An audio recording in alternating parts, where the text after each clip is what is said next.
garantiu um apoio sólido à Lava Jato.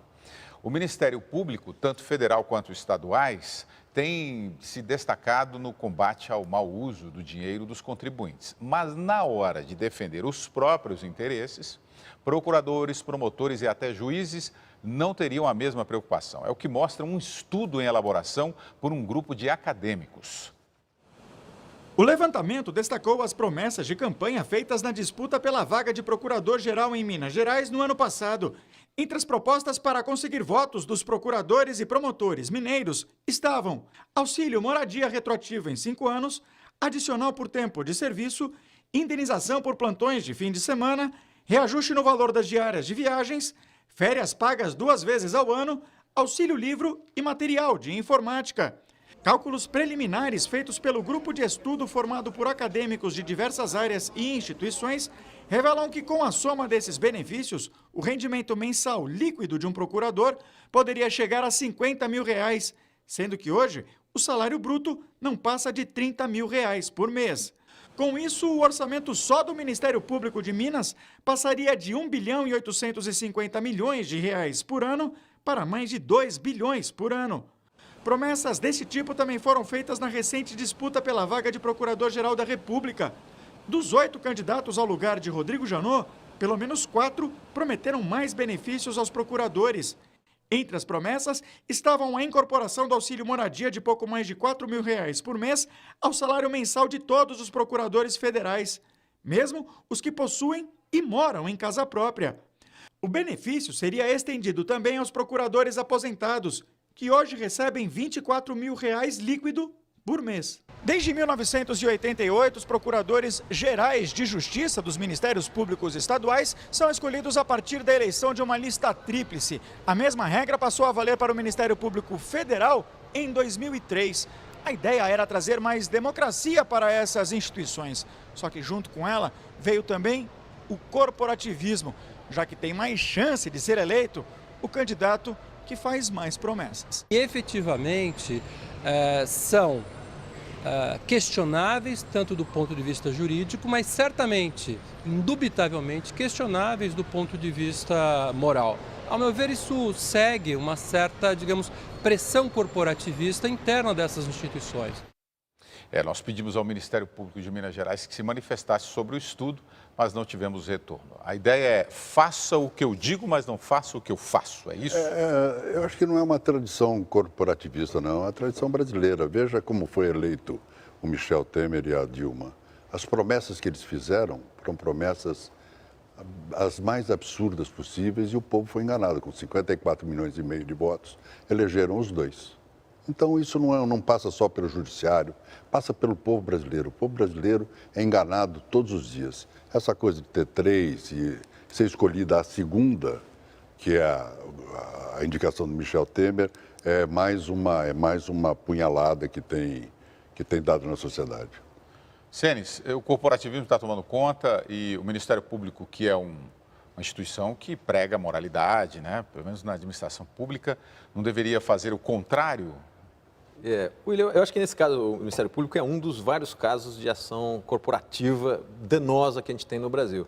Eu diria o seguinte, qualquer instituição, inclusive que eu fazia parte até pouco tempo aí na USP, que você gera, ela tem um recurso público e a gestão é feita pela própria corporação, não funciona.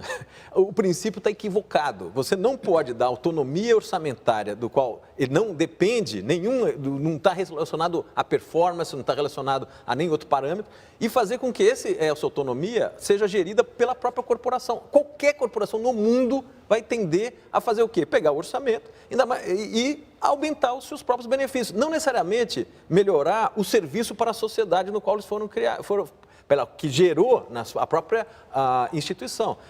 Ainda mais, William, que de novo é muito paradoxal esse processo. Você faz um processo de eleição dentro da corporação. Então, essa tal da lista tríplice, que é mandatória no nível, nesse caso do Ministério Público, é só mandatória no nível estadual. No federal, o Lula passou a nomear o primeiro da lista, mas isso não é regra, não existe, porque a lista é feita pela Associação Nacional do Ministério Público. Então, assim, como que um sindicato dos próprios funcionários elege o seu representante? Então vamos fazer o seguinte, os professores elegem o secretário de educação. Então, como, aliás, eu acho errado. Os médicos da saúde. E os médicos da saúde. Então, não é assim. Eles prestam serviço para a sociedade. Quem que representa a sociedade melhor são os eleitos. Então, é o eleito que vai definir a função e a forma pela qual essas instituições vão prestar o seu serviço. É óbvio, William, que isso tem uma origem. Quando a gente sai da ditadura, etc., você precisa garantir autonomia para os poderes entre si. Fizeram isso com o Ministério Público, fizeram isso com o Judiciário. Então, eles têm autonomia administrativa financeira. E, simultaneamente, tentaram gerar um mecanismo de uma certa autonomia política também. Erraram no meu modo de ver. Por quê? Porque você não gera uma autonomia, uma independência política, dando autonomia para a corporação se gerir. Então, o que a gente está vendo no Ministério Público aí, William, tem outros dados que indicam que 70% dos funcionários do Ministério Público estão acima do teto, 70%. Tá certo? E ficam protelando quando as medidas judiciais chegam neles. Mas isso vale para o judiciário. Você sabe que o nosso judiciário é um dos maiores caros do mundo, é 1,3% do PIB.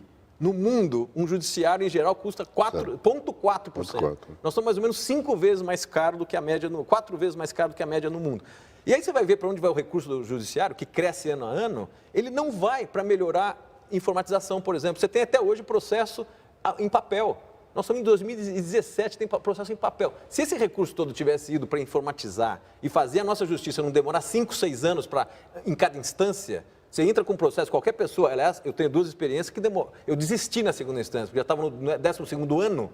Então, assim, a justiça não está me servindo, está servindo alguém. Aí você vai ver a curva de salário desse pessoal, é desproporcional ao que estão oferecendo para a sociedade, além de custar, do ponto de vista de porcentagem do PIB, 3, 4 vezes mais do que a média mundial. Só a Justiça do Trabalho, William, isso é incrível, a Justiça do Trabalho brasileira custa 0,3% do PIB. Você sabe que ele custa mais do que eles dão de indenização para o trabalhador?